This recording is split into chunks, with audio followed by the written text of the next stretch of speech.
Nagalakshmi, Guntur. Hello అండి. నేను కొణిదెల వాళ్ళ ఫ్యామిలీ మొత్తానికి ఫ్యాను. థ్యాంక్ యూ అండి. అయితే ఇంకో విషయం ఏంటంటే, నువ్వు శారీస్లోనే ఒక 5-6 చెయ్యి సినిమాలు. ఒక ఒక మా వాళ్ళంటే ఈ ట్రెండ్లో ఉంటుంది అన్న ఆలోచన ఉంటుంది కదా, నువ్వు చాలా బాగున్నావు. ఇది చెయ్యి.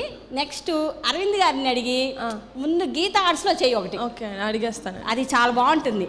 నేను అరవింద్ గారి దగ్గరికి వెళ్ళే అవకాశం లేదు, లేకపోతే నేను మాట్లాడతా ఆయనతో, అందరితో మాట్లాడతా. Okay.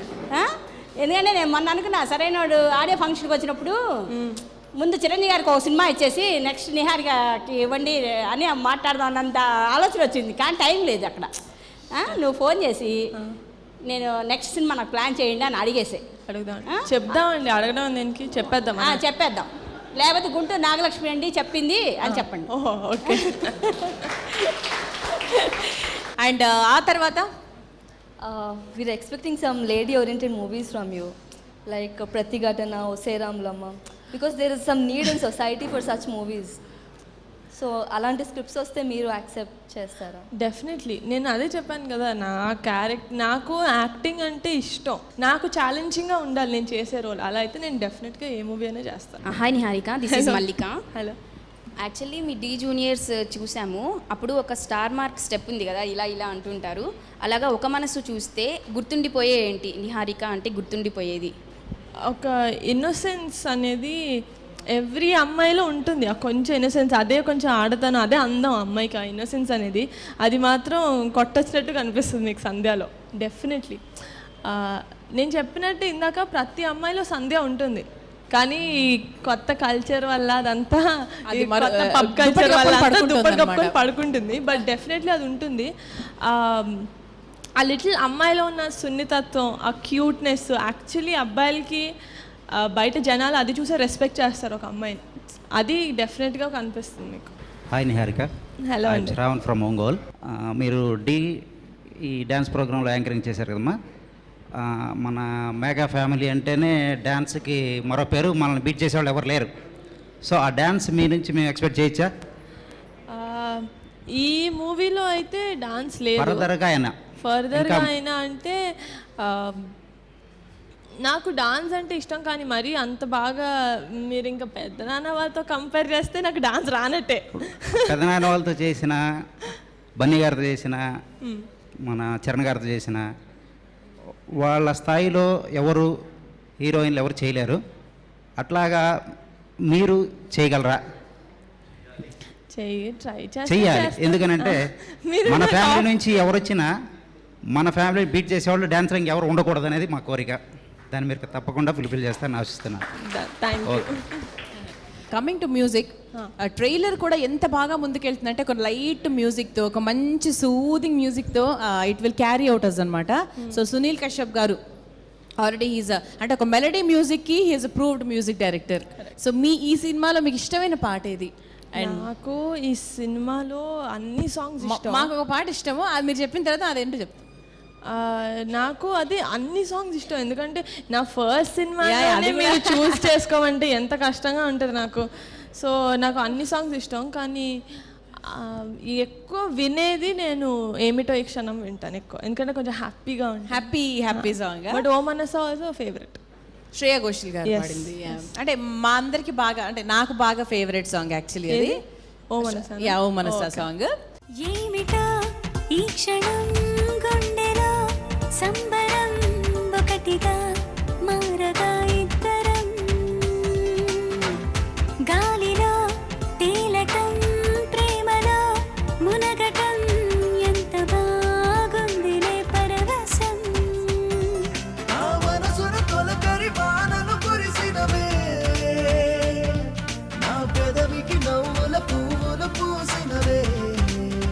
Hi ma'am, hello. My name is Rohit. Hi. And ma'am, ఇది మీరు ఫ్యూచర్లో ఏ డైరెక్టర్తో చేయాలనుకుంటున్నారు మ్యామ్? అంటే మీ డ్రీమ్? అదే నేను చెయ్యాలనుకున్న డైరెక్టర్ ఎప్పటి నుంచో, మూవీస్లోకి రాకముందు నుంచి నాకు సినిమాలు చేయాలి అన్నప్పటి నుంచి నాకు నందిని రెడ్డి గారి డైరెక్షన్ అంటే చాలా ఇష్టం. ఎందుకంటే ఆవిడ మూవీలో కూడా హీరోయిన్ కొంచెం డిఫరెంట్గా ఉంటుంది, చాలా క్యూట్గా, చాలా కొంచెం అటెన్షన్ అంతా కొంచెం హీరోయిన్ వైపు ఉంటుంది. మిగతా మూవీస్ అంత కాకపోయినా నంది రెడ్డి మూవీస్లో ఎస్పెషలీ ఉంటుంది అలా. సో నాకు ఆవిడ డైరెక్షన్. హాయ్ నిహారిక, హలో అండి, నా పేరు నాగేంద్ర బాబు. ఓ హాయ్, మా నాన్న పేరు. నేను వరంగల్ నుంచి వచ్చాను. అంటే మీరు హీరోయిన్ అవుతున్నా అని మీ చిరంజీవి గారికి కానీ పవన్ కళ్యాణ్ గారికి చెప్పినప్పుడు వాళ్ళు ఎలా రియాక్ట్ అయ్యారు? ఫస్ట్ డాడీకి చెప్పినప్పుడు మీరు ఎలా జంకారో కొంచెం డాడీ కూడా అలాగే అనమాట.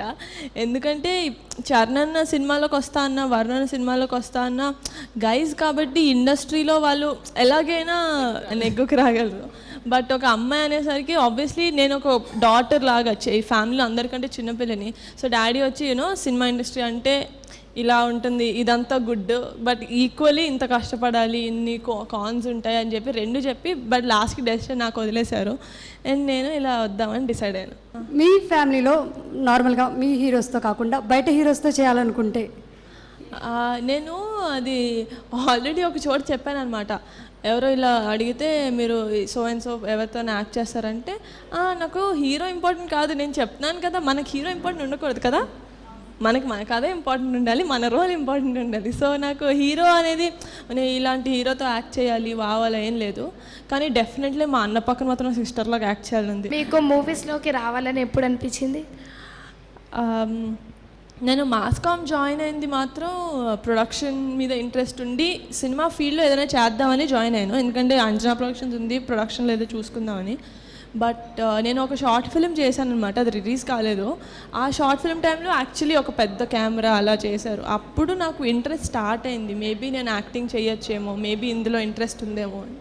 నిన్నలేనంత మొన్నలేనంత కొత్తగా ఉంది నీ వల్లే, ఏమిటి వింత నమ్మలేనంత ఆదమరుపంత నీ వల్లే, ప్రేమనే హాయిలో పెదవి పెదవికొక పిలుపు దొరికినది, అడుగు అడుగుకొక మలుపు దొరికినది, క్షణము క్షణముకొక గెలుపు దొరికినది, ఒకరికొకరికొక తోడు దొరికినది. మీరు మీ నాన్నగారు చెప్పిన అబద్ధం ఏమైనా ఉందా పెద్దది, ఇప్పటి వరకు ఏమైనా తెలియని విషయం? చాలా ఉంటాయి అనుకుంటున్నాను నేను. చాలా పెద్ద అబద్ధం. చాలా పెద్దది ఏంటంటే నేను మా నాన్న ఏడిపిస్తూ ఉంటాను మేడం. మా నాన్నకి చిన్నప్పుడు హిందీలో ఎప్పుడో ఫెయిల్ అయ్యారు అనమాట. సో అది ఎప్పుడు పట్టుకొని ఏడిపిస్తూ ఉంటాను. 11th క్లాస్లో నేను మ్యాథ్స్ ఫెయిల్ అయ్యాను అనమాట. ఇప్పటివరకు ఎవరికి తెలియదు ఇంట్లో, ఇప్పుడు మీ ద్వారానే తెలిసింది. Thank you. నేను ఈ క్వశ్చన్ ఎవరో ఒకరు అడుగుతారని చెప్పి ఆన్సర్ కూడా రెడీగా పెట్టుకున్నాను తెలుసా. నాకు ఎందుకు అనిపించింది ఎవరో అడుగుతారు అబద్ధం ఏం చెప్పారు అని. బట్ రిపోర్ట్ కార్డ్ లేదు కాబట్టి మీరు సేవ్ అది ఎస్ఎస్సి అయితే ఇయర్లీ ఉండేది కదా, నేను సిబిఎస్ఈ చదివాను 11th and 12th, అందుకని కాలేజ్లోది గుట్టు రట్ అవ్వకుండా కాలేజ్లోనే ఉండిపోయింది అనమాట. ఇప్పుడు తెలిసిందిగా మీ నాన్నగారు ఎలా థ్యాంక్ యూ ప్రబలిక, నీ వల్లే తెలిసింది. హాయ్ అండి, మెగా ప్రిన్సెస్ నిహారిక కొండల గారు. మెగా హీరోయిన్ అంటే ఏంటో మీరు ప్రూవ్ చేయాలని మా హార్ట్స్ లోపల నుంచి మేము చెప్తున్నాం. సో యాక్చువల్గా నేను దుబాయ్లో ఉంటా. దీని గురించి యాక్చువల్గా నాకు 2 days బ్యాక్ కాల్ వస్తే నేను ఇమీడియట్గా వచ్చా. మీతో ఎలాగైనా ఫస్ట్ టైం నేను మాట్లాడాలి, ఎందుకంటే ఇది మెగా ఫ్యాన్స్కి first time interaction. Varun Tej గారితో మీ ఏమైనా అనుబంధం కానీ ఎలాంటిదైనా మాకు వినాలని ఉంది. వరుణ్ అన్న అని పిలుస్తాను, అన్న వరుణ్ అన్న. అప్పుడప్పుడు చిన్నప్పుడైతే అసలు చెప్పక్కర్లేదు, దారుణంగా కొట్టుకునే వాళ్ళం. ఎవరైనా రెస్లింగ్ మ్యాచెస్ చూసారా? డామినేట్ చేశారు కాదు, ఎవరైనా చిన్నప్పుడు రెస్లింగ్ మ్యాచెస్ చూసారా? WWF మేము ఇద్దరం అది మంచం మీద ఆడుకునే వాళ్ళం. చిన్నప్పుడు అయితే ఎక్కువ పర్సనల్ విషయాలు అలా షేర్ చేసుకోవడం లేదు, ఊరికే చిన్నప్పుడు బ్రదర్ సిస్టర్ ఎలా ఉంటారు అలాగే కొట్టుకునే వాళ్ళం. కానీ ఇప్పుడు మూవీ ఓకే అయిన తర్వాత ఆర్ డీజే స్టార్ట్ అయిన తర్వాత నన్ను బయటకు తీసుకెళ్ళడం, నాతో ఇంకా పర్సనల్గా మాట్లాడడం, ఇంకా సినిమా ఏం చేస్తున్నావు, ప్రాపర్గా ఒక నాన్న చెప్పనివి, అమ్మ చెప్పనివి, అన్న చెప్పేవి కొన్ని ఉంటాయి. అది మా అన్న ఖచ్చితంగా చెప్తున్నాడు. పెద్దనాన్నగారు 150th మూవీపై మీ ఒపీనియన్ అండ్ అందులో మీకు ఛాన్స్ వస్తే మీరు యాక్ట్ చేస్తారు? నేను ఛాన్స్ అడుక్కొని మరి చేసే కంటే నాకు నేను అది కూడా నేను మైండ్ చేయను. నేను వెళ్ళి అడుగుతాను, ప్లీజ్ డాడీ ఇలా నుంచి ఉంటే నేను అలా వాక్ చేస్తాను స్క్రీన్లో, నాకు అది చాలు. 150th మూవీ నుంచి నేను నిజంగా చెప్తున్నాను, మీకంటే ఎక్కువ నేనే వెయిట్ చేస్తున్నాను. ఎక్స్పెక్టేషన్స్ అంటే మామూలుగా లేదు. ఫస్ట్ నాకు సినిమా రేపు రిలీజ్ అనగా నాకు ఈరోజు నిద్రపడతలేదో కూడా డౌటే, నా సినిమా కంటే ఎక్కువ. సో అంత వెయిట్ చేస్తున్నాను నేను డాడీ మూవీ కోసం. So let's see, super duper hit చేసేద్దాం, ఓకేనా? నా పేరు కిరణ్. మీ నాన్నగారు మీకు ఇచ్చిన మర్చిపోలేని గిఫ్ట్ ఏమో? ఇప్పుడు నా సినిమా రిలీజ్ అయ్యే ఇంకో 4 daysలో నాకు ఒక కార్ వస్తుంది, మా నాన్న గిఫ్ట్ ఇస్తున్నారు. అది మంచి గిఫ్ట్ కదా అది. అండ్ మా కోసం ఏదైనా ఈ మూవీలో నుంచి ఒక డైలాగ్ ప్రేమకు చావలేదంటారు కదా సూర్య, అలాంటప్పుడు చచ్చేంత ప్రేమ ఎలా పుడుతుంది? అదే ప్రేమకు చావలేదంటారు కదా సూర్య, అలాంటప్పుడు చచ్చేంత ప్రేమ ఎలా పుడుతుంది?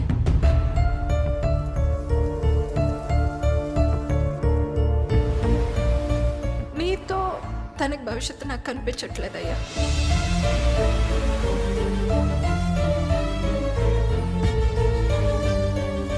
నేను కాకుండా నీకు ఇంకో జీవితం ఉంది సంధ్య.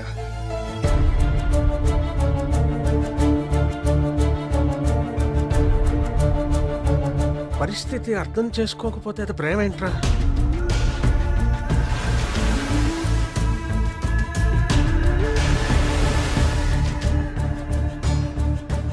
నీ మీద ప్రేమ చావదు, ఇంకొకరి మీద ప్రేమ పుట్టదు సూర్య.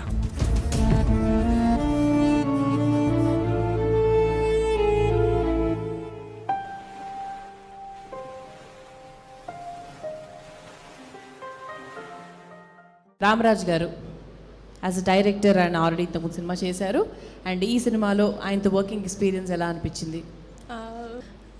నాకు మీరు అంటున్నారు ఆయన direction is different and all, but నేను ఆయన ఫస్ట్ మూవీ చూడలేదు, సో నాకు అసలు ఏం తెలీదు.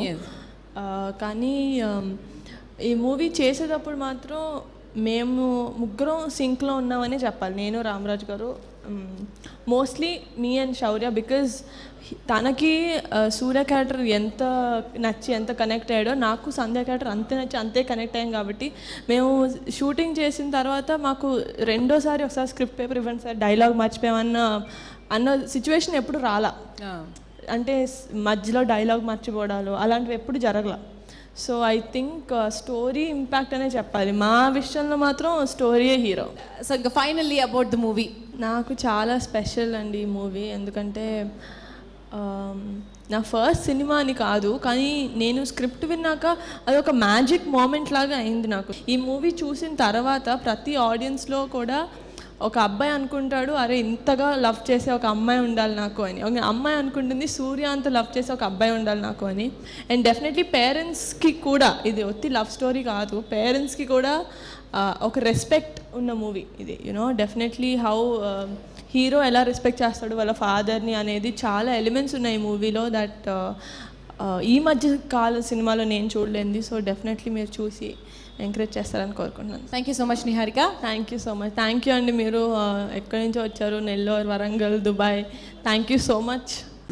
మనసా చేరువగా రాయిలా